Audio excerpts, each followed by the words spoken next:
Na in love na sana ako sa'yo. Kinancel ko na lang. Ang tagal mo kasing mag-reply. Alam mo ba, hindi bagay sa'yo pag ika'y nagtatampo. Miss, anong importante sa'yo? Pera o jowa? Siyempre pera. Okay, Para saan nga ba yan, sir? sorry lang kung sino yung mga mukhang pera.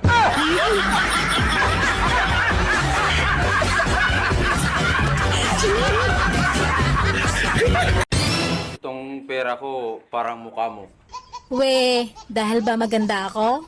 makapal.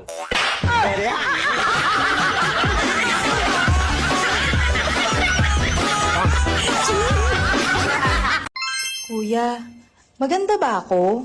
Oo, Bakit parang di ka natutuwa? pagmumukha ko ba yan?